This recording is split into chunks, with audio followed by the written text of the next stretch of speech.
May mga tambak nga po palang mga kahoy dito sa gilid ng bahay, kaya naman naisipan na nga lang po pala ni Papang ibenta. Nakapaglaban na din nga po pala ako nung susuotin ko mamaya sa practice, kaso eto bigla na nga lang po palang bumuhos yung malakas na ulan. Nagkaroon na din nga po pala kami ng schedule para nga po pala sa food sa gabi nga po palang yan na binigay nga talaga ng Barangay Sagrada. Hi guys! A day in my life as a small content creator at the age of 21. Kaya naman, let's go!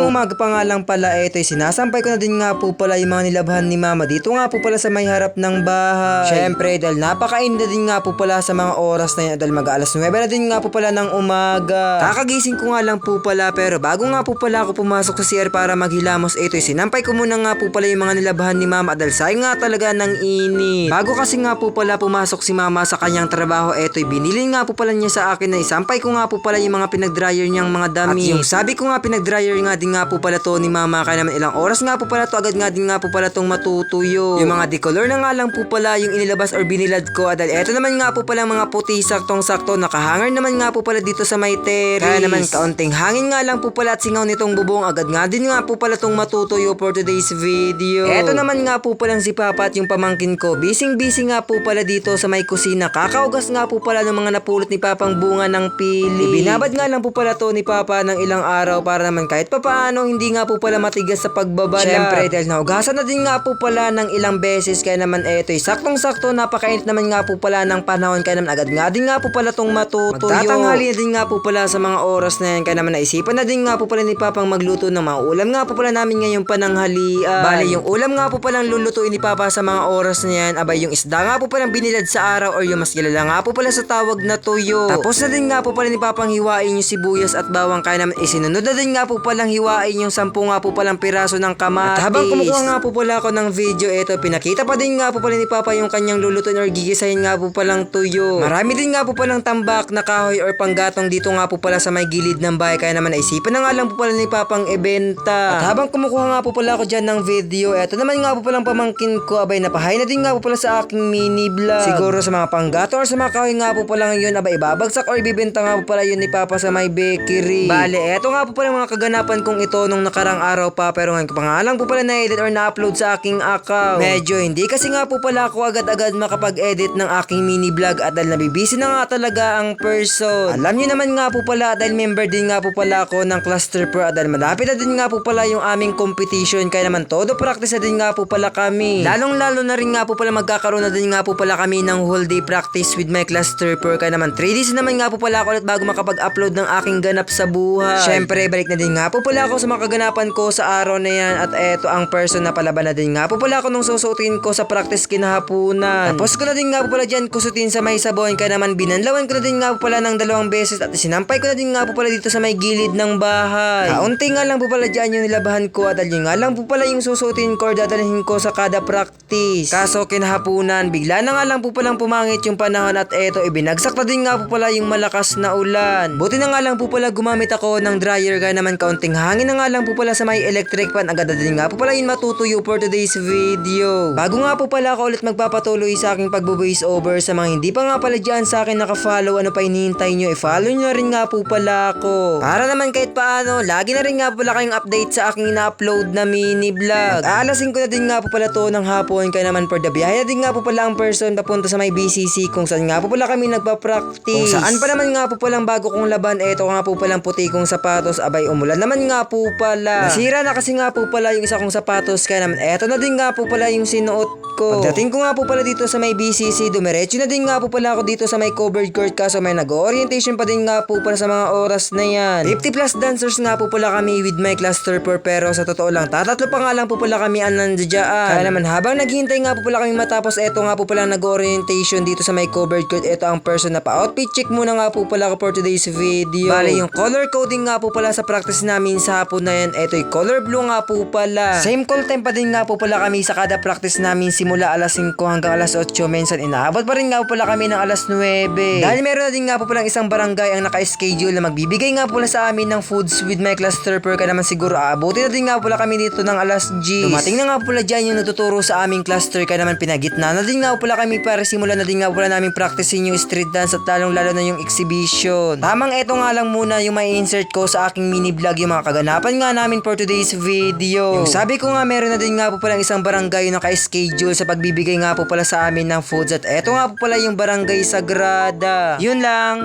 Bye-bye!